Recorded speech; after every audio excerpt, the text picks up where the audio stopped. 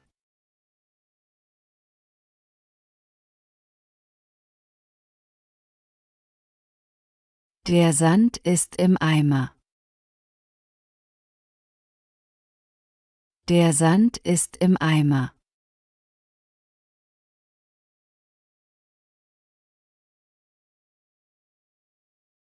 Der Kaffee ist in der Kanne. Der Kaffee ist in der Kanne.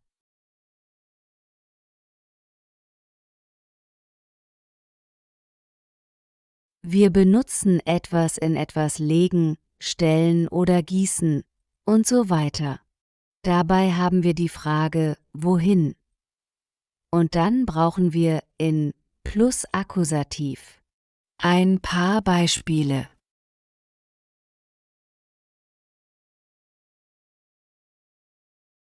Ich stelle die Teller in den Schrank.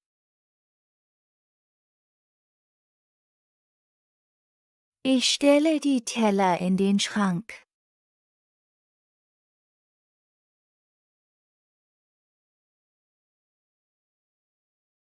Ich gieße den Kaffee in die Tasse. Ich gieße den Kaffee in die Tasse.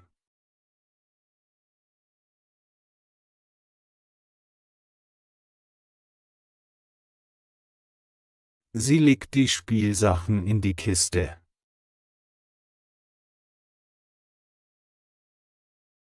Sie legt die Spielsachen in die Kiste.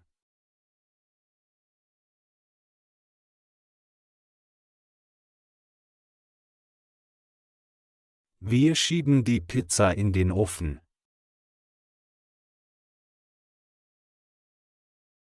Wir schieben die Pizza in den Ofen.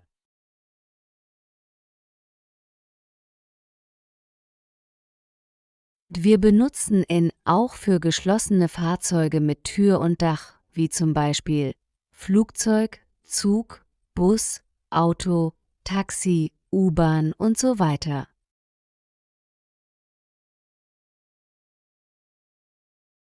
Zum Beispiel mit Dativ. Wo bist du? Ich bin im Auto.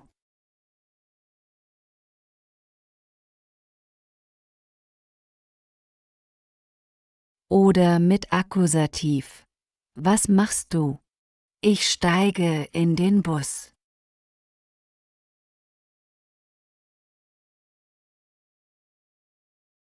Sie sitzen in der U-Bahn.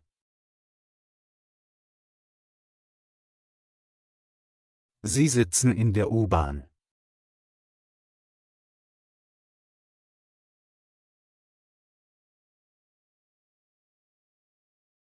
Sie sind im Bus. Sie sind im Bus.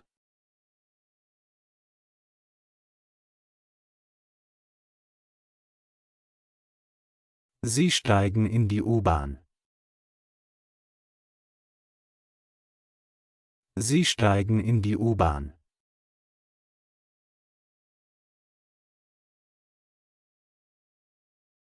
Wir benutzen in auch für Stockwerke. Zum Beispiel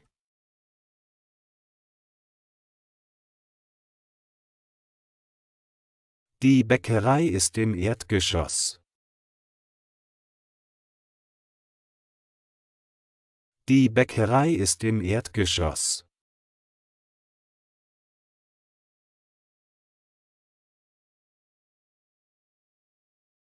Ich wohne in der ersten Etage.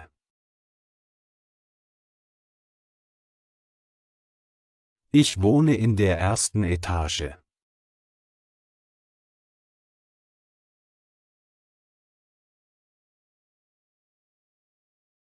Frau Müller wohnt im zweiten Stock.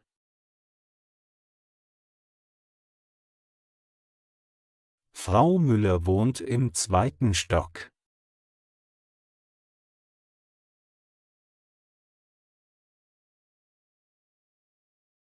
ich gehe ins dritte Obergeschoss. Ich gehe ins 3. Obergeschoss. Die Präposition neben.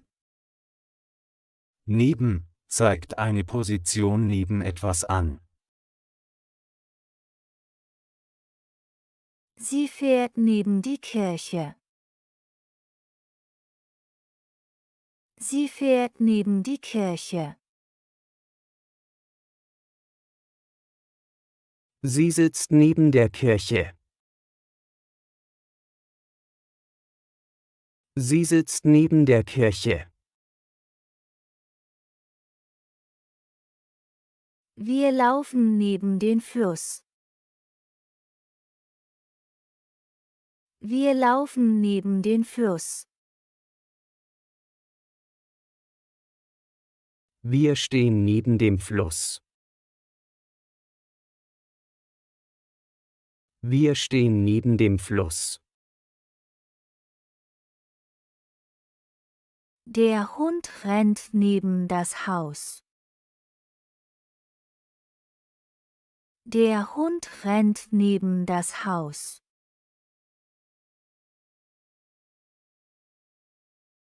Der Hund schläft neben dem Haus. Der Hund schläft neben dem Haus. Er stellt den Stuhl neben den Tisch. Er stellt den Stuhl neben den Tisch. Sie arbeitet neben dem Tisch. Sie arbeitet neben dem Tisch. Die Präposition über. Über zeigt eine Position über oder eine Bewegung über etwas an. Der Vogel fliegt über den See. Der Vogel fliegt über den See.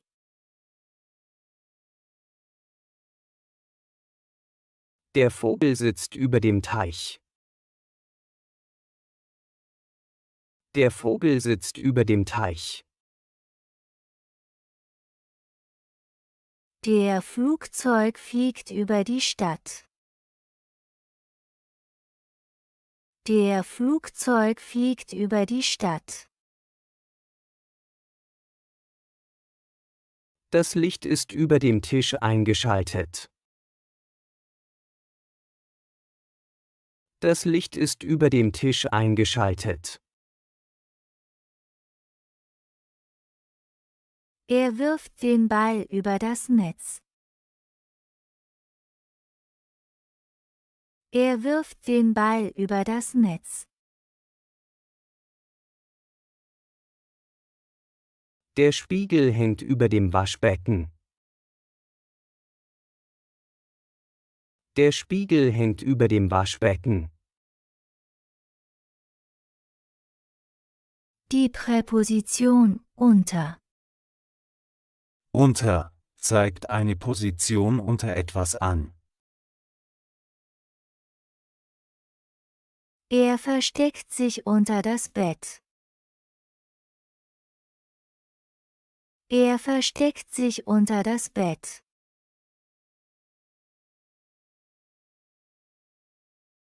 Der Ball liegt unter dem Bett.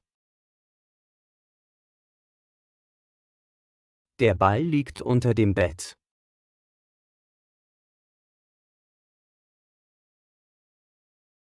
Wir stellen den Tisch unter das Fenster.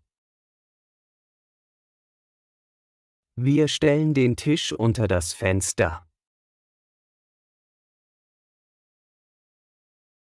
Der Tisch steht unter dem Fenster. Der Tisch steht unter dem Fenster. Sie läuft unter die Bäume. Sie läuft unter die Bäume.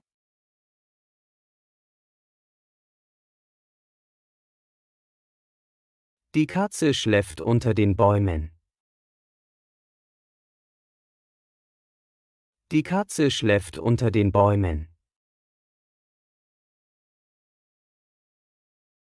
Die Präposition vor. Vor zeigt eine Position vor etwas an.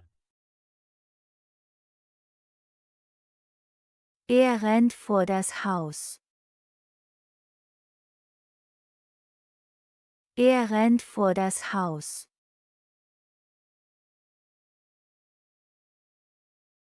Er sitzt vor dem Haus. Er sitzt vor dem Haus.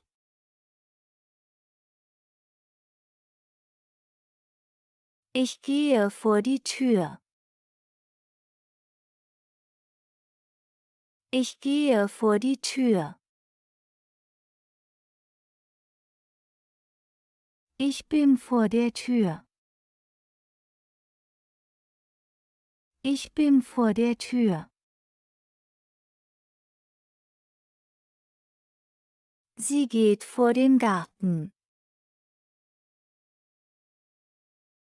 Sie geht vor den Garten. Sie ist vor dem Garten. Sie ist vor dem Garten. Die Präposition zwischen. Zwischen zeigt eine Position zwischen zwei oder mehr Dingen an. Er läuft zwischen die Stühle. Er läuft zwischen die Stühle. Er sitzt zwischen den Stühlen. Er sitzt zwischen den Stühlen. Sie stellt den Tisch zwischen die Fenster. Sie stellt den Tisch zwischen die Fenster. Sie ist zwischen den Fenstern. Sie ist zwischen den Fenstern. Heute lernen wir Adjektivdeklination.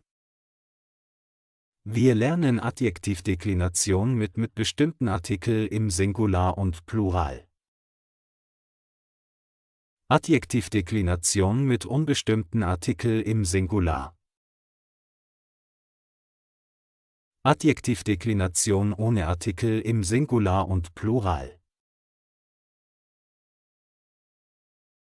Wann muss ein Adjektiv dekliniert werden? Wenn Adjektive vor einem Nomen stehen, müssen sie dekliniert werden. Sie bekommen also eine Endung. Ich gebe Ihnen ein Beispiel. Der junge Mann lernt Deutsch. Das Nomen Mann steht hinter dem Adjektiv. Adjektivdeklination. Aber der Mann ist jung. Es steht kein Nomen hinter jung. Kein Adjektivdeklination. Lasst uns diese Geschichte hören. Maria möchte ein neues Kleid kaufen. Sie geht in ein kleines Geschäft. Die nette Verkäuferin zeigt ihr einige Kleider. Das blaue Kleid gefällt Maria am besten. Aber dann sieht sie einen roten Rock und eine helle Bluse. Die neuen Sachen stehen ihr gut. Aber was ist Adjektivdeklination? Wie werden die Adjektive dekliniert? Adjektivdeklination bedeutet, dass du die Endungen der Adjektive dem entsprechen. Den Fall. Nominativ. Akkusativ. Dativ. Dem Genus. Maskulin. Feminin. Neutral. Numerus Singular oder Plural und den vor dem Adjektiv stehenden Artikel anpassen musst. In der deutschen Sprache hängt die Deklination von Adjektiven mit dem unbestimmten Artikel ein, eine, vom Geschlecht, der Anzahl und dem Fall des Nomens ab. Wir werden diese Deklinationen detailliert für jeden grammatischen Fall betrachten. Adjektivdeklination mit unbestimmten Artikel im Singular. Nach dem unbestimmten Artikel ein, eine hat das Adjektiv die folgenden Endungen.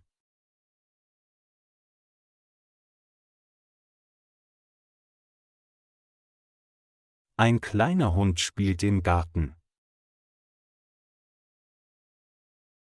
Ein kleiner Hund spielt im Garten. Ich sehe einen kleinen Hund. Ich sehe einen kleinen Hund. Ich gebe einem kleinen Hund einen Knochen. Ich gebe einem kleinen Hund einen Knochen. Ein alter Mann liest die Zeitung. Ein alter Mann liest die Zeitung. Ich sehe einen alten Mann. Ich sehe einen alten Mann. Ich helfe einem alten Mann. Ich helfe einem alten Mann. Ein rotes Auto steht vor dem Haus. Ein rotes Auto steht vor dem Haus. Ich sehe ein rotes Auto. Ich sehe ein rotes Auto. Ich fahre mit einem roten Auto. Ich fahre mit einem roten Auto. Eine nette Frau hilft mir. Eine nette Frau hilft mir.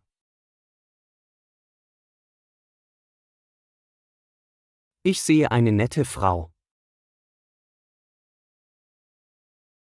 Ich sehe eine nette Frau. Ich danke einer netten Frau. Ich danke einer netten Frau. Ein großes Schiff fährt im Meer. Ein großes Schiff fährt im Meer. Ich sehe ein großes Schiff. Ich sehe ein großes Schiff. Ich reise mit einem großen Schiff. Ich reise mit einem großen Schiff. Ein lustiger Film läuft im Kino. Ein lustiger Film läuft im Kino. Ich sehe einen lustigen Film. Ich sehe einen lustigen Film. Ein kleines Kind spielt im Park. Ein kleines Kind spielt im Park. Ich sehe ein kleines Kind. Ich sehe ein kleines Kind.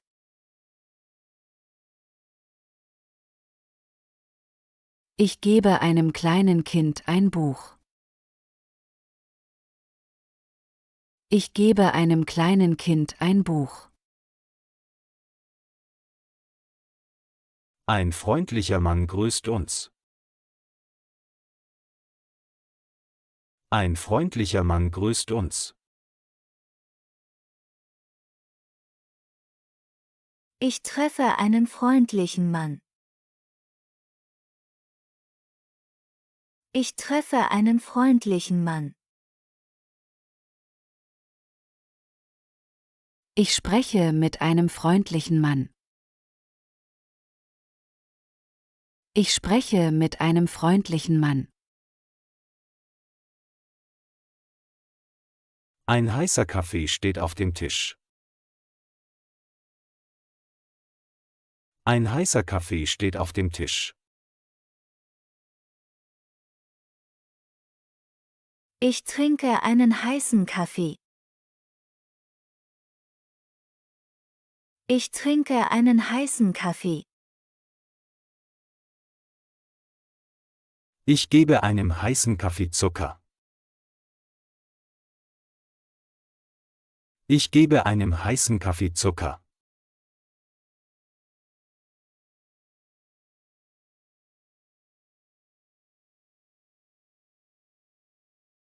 Hallo und herzlich willkommen zu meinem neuen Video.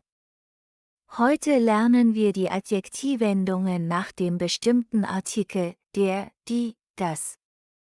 Ich werde euch alles Schritt für Schritt erklären, damit ihr die Regeln ganz einfach verstehen könnt. Also, lasst uns anfangen. 1. Was sind Adjektivendungen? Wenn ein Adjektiv ein Nomen beschreibt, benötigt es im Deutschen oft eine spezielle Endung. Diese hängt von folgenden Faktoren ab: dem bestimmten Artikel, der, die, das, dem Kasus, Nominativ, Akkusativ, Dativ, Genitiv, dem Genus des Nomens, maskulin, feminin, neutral oder plural. 2. Grundregeln der Adjektivendungen nach bestimmten Artikeln. Steht ein Adjektiv nach einem bestimmten Artikel, der, die, das, bestimmt der Artikel das Genus und den Kasus des Nomens. Dadurch bekommt das Adjektiv eine schwache Endung, da die grammatische Information, wie Genus und Kasus, bereits im Artikel enthalten ist. 3. Adjektivendungen-Tabelle nach bestimmten Artikeln.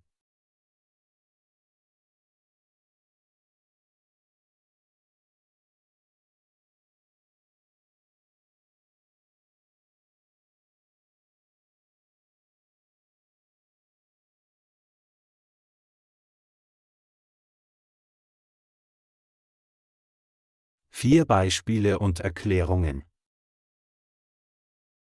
Nominativ, Subjekt. Der schöne Mann. Der schöne Mann. Die schöne Frau. Die schöne Frau. Das schöne Kind. Das schöne Kind. Die schönen Kinder. Die schönen Kinder. Akkusativ, direktes Objekt. Ich sehe den schönen Mann. Ich sehe den schönen Mann. Ich sehe die schöne Frau. Ich sehe die schöne Frau. Ich sehe das schöne Kind. Ich sehe das schöne Kind. Ich sehe die schönen Kinder. Ich sehe die schönen Kinder. Dativ, indirektes Objekt. Ich gebe dem schönen Mann das Buch. Ich gebe dem schönen Mann das Buch. Ich gebe der schönen Frau das Buch. Ich gebe der schönen Frau das Buch. Ich gebe dem schönen Kind das Buch. Ich gebe dem schönen Kind das Buch. Ich gebe den schönen Kindern die Bücher. Ich gebe den schönen Kindern die Bücher. Genitiv, Besitz oder Zugehörigkeit. Das Auto des schönen Mannes. Das Auto des schönen Mannes. Das Auto der schönen Frau. Das Auto der schönen Frau. Das Spielzeug des schönen Kindes. Das Spielzeug des schönen Kindes. Das Haus der schönen Kinder. Das Haus der schönen Kinder. 5 wichtige Hinweise. Wird im Maskulinum, Femininum und Neutrum im Nominativ verwendet. N wird in allen anderen Fällen verwendet. Plural hat immer in außer im Nominativ und Akkusativ bei unbestimmten Artikeln. 6 Lerntipps. Lernen Sie Sätze, merken Sie sich Adjektivwendungen in vollständigen Sätzen. Üben Sie regelmäßig, bilden Sie Beispiele in verschiedenen Kasus. Vergleichen Sie mit unbestimmten Artikeln, beobachten Sie Unterschiede zwischen der und ein. Beispiele. Der gelbe Sessel sieht modern aus. Der gelbe Sessel sieht modern aus. Welche Hose ist billiger? Die schwarze Hose oder die braune Hose?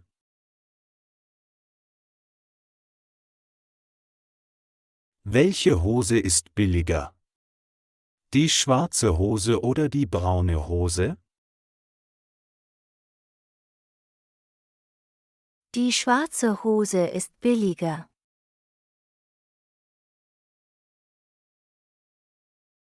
Die schwarze Hose ist billiger. Welche Schuhe sind ideal zum Joggen? Die roten Schuhe oder die grünen Schuhe?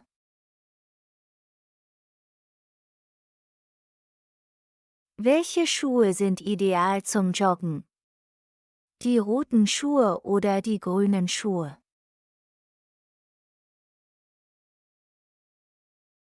Die grünen Schuhe sind ideal zum Joggen.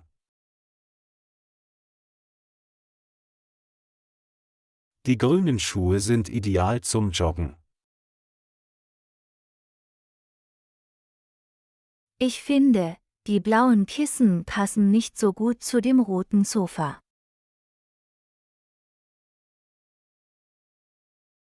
Ich finde, die blauen Kissen passen nicht so gut zu dem roten Sofa.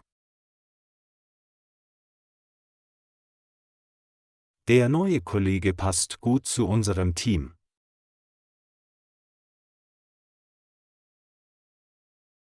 Der neue Kollege passt gut zu unserem Team.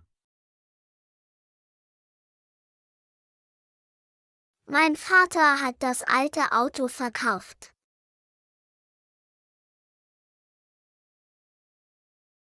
Mein Vater hat das alte Auto verkauft. Bist du zufrieden mit der neuen Arbeit? Bist du zufrieden mit der neuen Arbeit? Die großen Bilder in meinem Wohnzimmer waren im Angebot. Die großen Bilder in meinem Wohnzimmer waren im Angebot. Herzlich willkommen zu unserem heutigen Video. Heute sprechen wir über Komparativ und Superlativ, zwei sehr wichtige Themen in der deutschen Grammatik. Mit diesen Formen kannst du Dinge vergleichen und sagen, was besser, größer oder am besten ist. Wir werden alles genau erklären, viele Beispiele geben und dir Schritt für Schritt zeigen, wie du sie richtig verwenden kannst. Bleib dran! 1. Komparativ. Mit dem Komparativ vergleichen wir zwei Dinge oder Personen. Dafür hängen wir die Endung eher an das Adjektiv. Danach benutzen wir oft das Wort als, um den Unterschied zwischen den beiden Dingen zu zeigen. Regeln. 1. Adjektiv plus er. Die Endung er wird immer an das Adjektiv angehängt. 2. Als für den Vergleich. Wir benutzen als, um den Unterschied zu zeigen. Beispiele. Das Auto ist schneller als das Fahrrad. Das Auto ist schneller als das Fahrrad. Anna ist größer als Maria. Anna ist größer als Maria. Dieses Buch ist interessanter als das andere. Dieses Buch ist interessanter als das andere. Besondere Fälle. Adjektive mit unregelmäßiger Form. Einige Adjektive ändern ihre Form im Komparativ. Gut besser. Viel mehr. Gern lieber. 2. Superlativ. Mit dem Superlativ beschreiben wir das höchste Maß oder den besten Zustand. Es gibt zwei Möglichkeiten, den Superlativ zu bilden. 1. Am und Adjektiv plus esten. 2. Der, die, das und Adjektiv plus ste. Regeln. 1. Am und Adjektiv plus esten. Wir verwenden diese Form, um Eigenschaften allgemein zu beschreiben. 2. Der, die, das und Adjektiv plus ste. Diese Form wird verwendet, wenn das Adjektiv vor einem Nomen steht. Beispiele. Er ist am schnellsten gelaufen. Er ist am schnellsten gelaufen. Das ist das beste Auto. Das ist das beste Auto. Der Mount Everest ist am höchsten. Der Mount Everest ist am höchsten. Besondere Fälle. Adjektive mit unregelmäßiger Form. Gut am besten. Viel am meisten. Gern am liebsten. Gut am besten. Viel am meisten. Gern am liebsten. 3. Vergleich zwischen Grundform, Komparativ und Superlativ. Schnell, schneller am schnellsten. Groß, größer am größten. Gut, besser am besten. Viel mehr am meisten. Schnell, schneller am schnellsten. Groß, größer am größten. Gut, besser am besten. Viel mehr am meisten. Ein Windhund ist sehr schnell. Ein Windhund ist sehr schnell. Ein Löwe ist schneller als ein Windhund. Ein Löwe ist schneller als ein Windhund. Ein Gepard ist am schnellsten. Ein Gepard ist am schnellsten. Nordamerika ist groß. Nordamerika ist groß. Afrika ist größer als Nordamerika. Afrika ist größer als Nordamerika. Asien ist am größten. Asien ist am größten. Modern, moderner am modernsten. Hässlich, hässlicher am hässlichsten. Langsam, langsamer am langsamsten. Dünn, dünner am dünnsten. 4. Adjektive mit der Endung l. Adjektive, die auf l enden, verlieren im Komparativ Steigerungsform den Buchstaben e, bevor die Endung er hinzugefügt wird. Der Keller ist dunkel. Der Keller ist dunkel. Der Flur ist dunkler als der Keller. Der Flur ist dunkler als der Keller. Der Tunnel ist am dunkelsten. Der Tunnel ist am dunkelsten. Dieses Schmuckstück ist edel. Dieses Schmuckstück ist edel. Gold ist edler als Silber.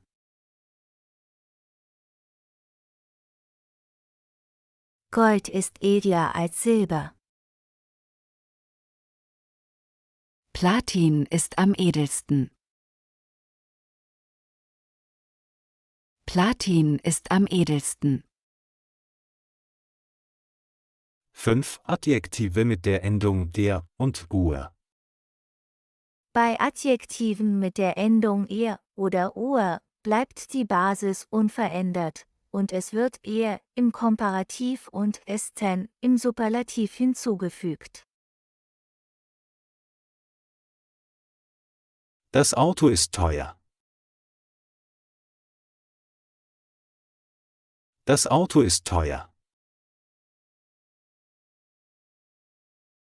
Dieses Modell ist teurer als das andere. Dieses Modell ist teurer als das andere. Der Ferrari ist am teuersten. Der Ferrari ist am teuersten. Die Zitrone ist sauer. Die Zitrone ist sauer. Der Essig ist saurer als die Zitrone. Der Essig ist saurer als die Zitrone. Diese Mischung ist am sauersten. Diese Mischung ist am sauersten. 6. Umlaut im Komparativ und Superlativ. Bei einigen Adjektiven, vor allem einsilbigen Adjektiven, wird im Komparativ und Superlativ ein Umlaut hinzugefügt, wenn der Stammvokal a, o oder o ist. Mein Auto ist alt. Mein Auto ist alt. Dein Auto ist älter als meins. Dein Auto ist älter als meins. Das älteste Auto im Museum ist über 100 Jahre alt. Das älteste Auto im Museum ist über 100 Jahre alt. Meine Schwester ist jung. Meine Schwester ist jung. Dein Bruder ist jünger als ich. Dein Bruder ist jünger als ich. Sie ist das jüngste Kind in der Familie.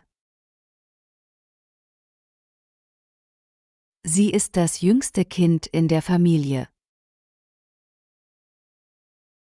7. Superlativ mit einem extra d.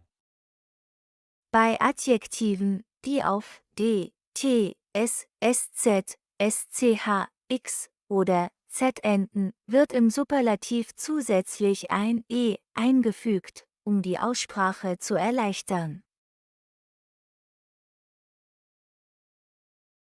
Der Sommer ist heiß. Der Sommer ist heiß. Der Juli war heißer als der Juni. Der Juli war heißer als der Juni. Der August war am heißesten. Der August war am heißesten.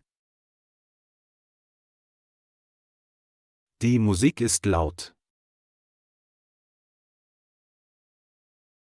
Die Musik ist laut.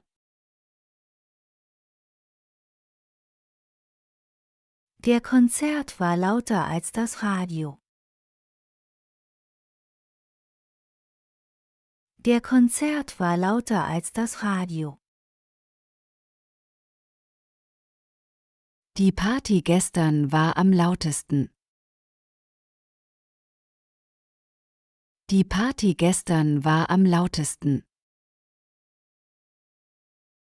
8. Absolut unregelmäßige Adjektive und Adverbien. Es gibt einige Adjektive und Adverbien, die im Komparativ und Superlativ unregelmäßig sind und nicht den normalen Regeln folgen. Sie haben eigene Formen. Dieses Buch ist gut. Dieses Buch ist gut. Dieses Buch ist besser als das andere. Dieses Buch ist besser als das andere. Dieses Buch ist am besten. Dieses Buch ist am besten. Ich habe viel zu tun. Ich habe viel zu tun. Sie hat mehr Arbeit als ich. Sie hat mehr Arbeit als ich. Er hat am meisten Geld. Er hat am meisten Geld. Der Berg ist hoch. Der Berg ist hoch. Dieser Berg ist höher als der andere. Dieser Berg ist höher als der andere. Der Everest ist am höchsten. Der Everest ist am höchsten. Temporale Präpositionen. Hast du Probleme mit den temporalen Präpositionen? Mit diesem Video bekommst du alle Informationen zu allen Präpositionen auf einen Blick. Temporale Präpositionen geben zeitliche Beziehungen an. Hier findest du Beispiele zu temporalen Präpositionen, die du schon kennst. Temporale Präpositionen sind Präpositionen, die sich auf einen Zeitpunkt oder eine Zeitspanne beziehen. Man fragt mit wann? Wie lange? Wann beginnt der Unterricht? Der Unterricht beginnt um 9 Uhr. Wie lange arbeitet sie? Sie arbeitet von 8 Uhr bis 16 Uhr. Temporale Präpositionen bestimmen einen Zeitpunkt. Wann? Wir erklären die Präpositionen. Am. Im. Um. Vor. Nach. In. An plus Dativ wird mit Wochentagen oder bestimmten Tageszeiten verwendet. Am Plusdatum Tageszeit Wochentag. Möchten Sie an der Prüfung am 12. März teilnehmen? Möchten Sie an der Prüfung am 12. März teilnehmen? Die Prüfung findet am Vormittag statt. Die Prüfung findet am Vormittag statt. Am Montag können Sie Ihr Zeugnis abholen. Am Montag können Sie Ihr Zeugnis abholen. Am Abend lese ich ein Buch.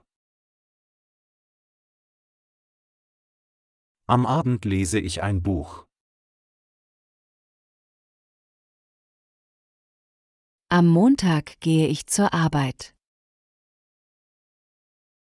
Am Montag gehe ich zur Arbeit. In plus Dativ wird mit Monaten, Jahreszeiten oder in der Form in der Nacht verwendet. In plus Monatsname Jahreszeit. Im ist in dem. Im Januar beginnt das neue Jahr. Im Januar beginnt das neue Jahr. In der Nacht ist es ruhig. In der Nacht ist es ruhig. Unsere nächste Sitzung ist im Mai. Unsere nächste Sitzung ist im Mai. Plus Akkusativ wird mit Uhrzeiten verwendet, zu bestimmten Zeiten des Tages. Plus genaue Uhrzeit. Ich gehe um 8 Uhr ins Bett. Ich gehe um 8 Uhr ins Bett. Der Zug fährt um 10 Uhr ab. Der Zug fährt um 10 Uhr ab. Wir treffen uns um 15 Uhr. Wir treffen uns um 15 Uhr. Vor plus Dativ wird verwendet, um auf einen Zeitpunkt in der Vergangenheit zu verweisen, der vor einem anderen Zeitpunkt liegt. Vor plus Dativ gibt an, was vorher passiert. Vor der Arbeit macht sie Sport. Vor der Arbeit macht sie Sport. Ich habe vor einem Jahr in Berlin gewohnt. Ich habe vor einem Jahr in Berlin gewohnt. Vor dem Frühstück liest er die Zeitung. Vor dem Frühstück liest er die Zeitung. Sie hat vor kurzem ihren Job gewechselt. Sie hat vor kurzem ihren Job gewechselt. Nach plus Dativ wird verwendet, um auf einen Zeitpunkt in der Zukunft zu verweisen, der nach einem anderen Zeitpunkt liegt. Nach plus Dativ gibt an, was danach passiert. Nach der Arbeit möchte er sich mit seinen Freunden treffen. Nach der Arbeit möchte er sich mit seinen Freunden treffen. Er kommt nach der Arbeit nach Hause. Er kommt nach der Arbeit nach Hause.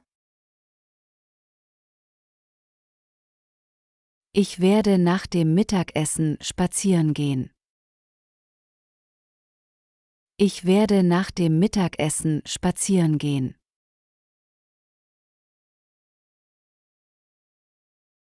Nach dem Film gehen wir essen. Nach dem Film gehen wir essen. In plus Dativ wird verwendet, um auf eine Zeitspanne in der Zukunft zu verweisen, die nach einem bestimmten Zeitpunkt liegt. In plus Dativ gibt an, wie weit ein Ereignis aus jetziger Perspektive in der Zukunft liegt. In 2 Tagen fangen die Schulen an. In 2 Tagen fangen die Schulen an. In einem Monat haben wir Urlaub. In einem Monat haben wir Urlaub.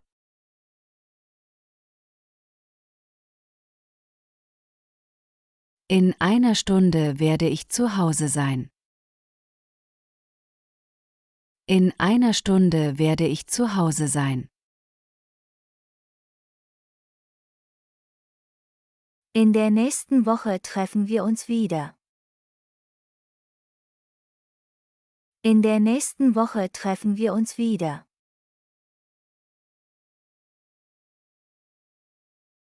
Lasst uns zusammen üben. Der neue Termin. Ergänzen Sie die Präpositionen und Artikel bzw. Artikelendungen, wenn nötig. Liebe Frau Müller, wir hatten 13. Oktober 12 Uhr einen Besprechungstermin zum Thema neue Marketingkonzepte vereinbart. Leider ist bei mir kurzfristig etwas dazwischen gekommen. Ich muss dies Tag nach Rom reisen. Könnten wir unsere Besprechung auf den 20. Oktober verlegen? Sollten Sie in der genannten Woche keine Zeit haben, ginge es auch. 27. Oktober oder 4. November.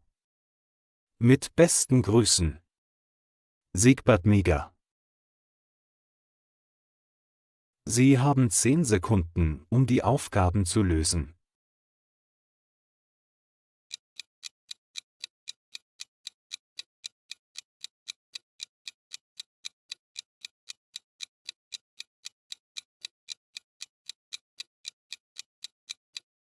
Liebe Frau Müller, wir hatten am 13. Oktober um 12 Uhr einen Besprechungstermin zum Thema neue Marketingkonzepte vereinbart.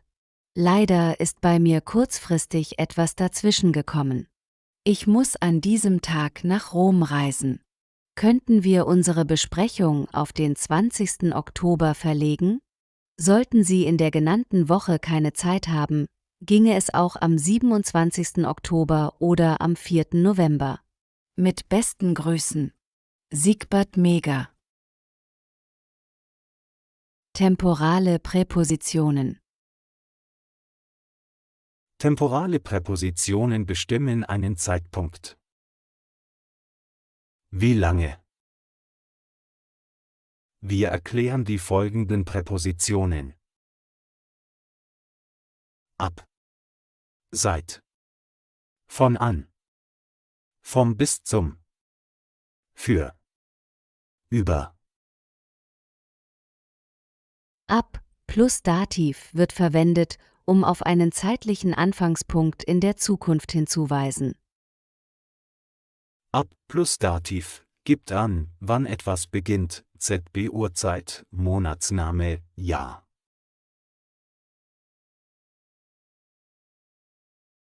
Ab heute gehe ich ins Yoga Center.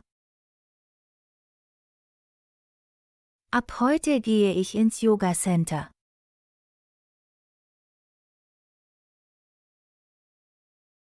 Ab nächster Woche beginnt der Kurs.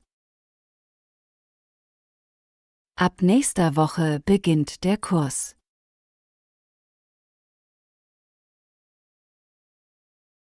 Ab dem 15. August ist das Schwimmbad wieder geöffnet.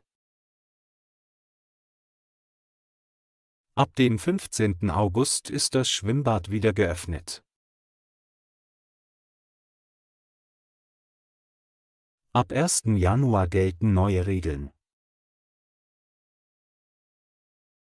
Ab 1. Januar gelten neue Regeln. Seit plus Dativ wird verwendet, um ein Ereignis anzugeben, das in der Vergangenheit begonnen hat und bis in die Gegenwart andauert. Seit plus Dativ gibt an, wann etwas angefangen hat, das jetzt noch nicht beendet ist. Seit dem letzten Montag habe ich eine schwere Erkältung. Seit dem letzten Montag habe ich eine schwere Erkältung.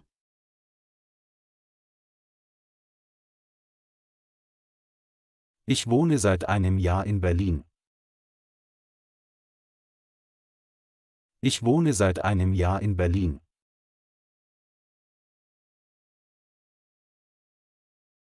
Sie lernt seit 2020 Deutsch. Sie lernt seit 2020 Deutsch. Meine Kollegin ist seit Mittwoch krank. Meine Kollegin ist seit Mittwoch krank. Von an wird verwendet, um den Beginn eines bestimmten Zeitraums anzugeben. Es wird genutzt, um den Zeitpunkt zu bestimmen, an dem ein Ereignis oder eine Zeitspanne in der Zukunft oder Gegenwart beginnt. Von an wird verwendet, um anzugeben, wann etwas Bestimmtes oder ein Ereignis beginnt. Von nächster Woche an will er mit dem Rauchen aufhören. Von nächster Woche an will er mit dem Rauchen aufhören. Von Montag an arbeite ich im neuen Büro. Von Montag an arbeite ich im neuen Büro.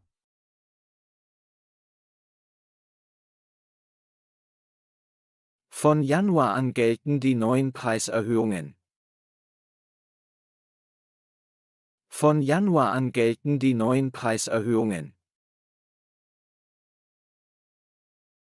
Vom bis zum wird verwendet, um einen Zeitraum zu beschreiben, der von einem bestimmten Punkt beginnt und an einem anderen Punkt endet. Es wird verwendet, um den Beginn und das Ende eines bestimmten Zeitraums zu kennzeichnen.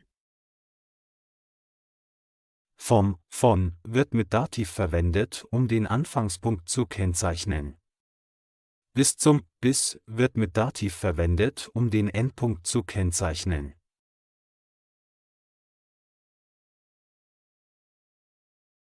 Vom 10. bis zum 15. März findet das Fest statt. Vom 10. bis zum 15. März findet das Fest statt. Vom 1. Januar bis zum 31. Dezember. Vom 1. Januar bis zum 31. Dezember.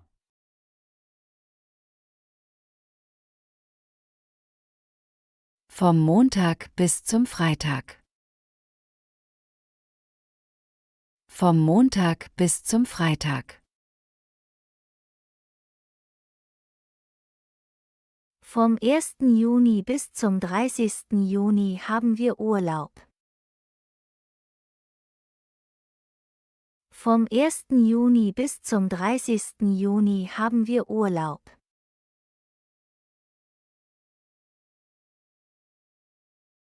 Für plus Akkusativ ist eine Präposition, die verwendet wird, um einen bestimmten Zeitraum oder eine bestimmte Dauer zu kennzeichnen.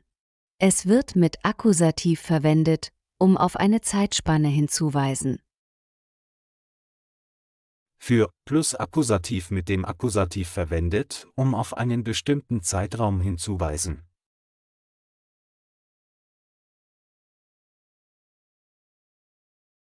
Für eine Woche haben wir Urlaub. Für eine Woche haben wir Urlaub.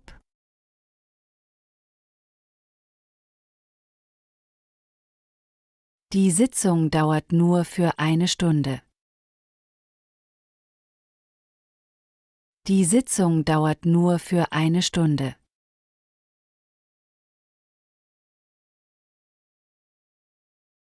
Ich habe das Buch für 2 Wochen ausgeliehen.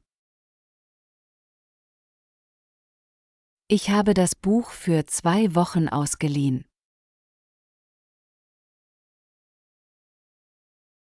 Er arbeitet für eine große Firma. Er arbeitet für eine große Firma. Über plus Akkusativ als Präposition verwendet, um einen Zeitraum zu kennzeichnen, der sich von einem bestimmten Zeitpunkt zu einem anderen in der Zukunft erstreckt und normalerweise auf eine fortdauernde Zeitspanne hinweist. Es wird mit Akkusativ verwendet. Über plus Akkusativ verwendet, um einen Zeitraum zu kennzeichnen, der sich von einem bestimmten Zeitpunkt bis zu einem anderen in der Zukunft erstreckt.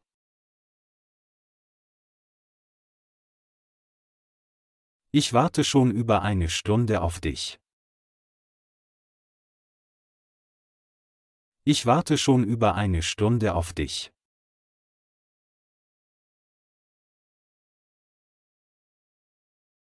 Wir haben über 2 Monate an dem Projekt gearbeitet. Wir haben über 2 Monate an dem Projekt gearbeitet.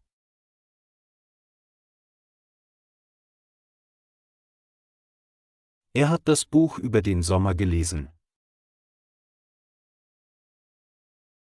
Er hat das Buch über den Sommer gelesen.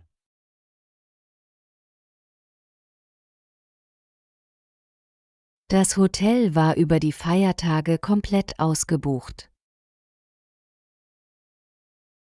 Das Hotel war über die Feiertage komplett ausgebucht. Lasst uns zusammen üben. Wie lange möchtest du nach Österreich gehen? Wie lange möchtest du nach Österreich gehen?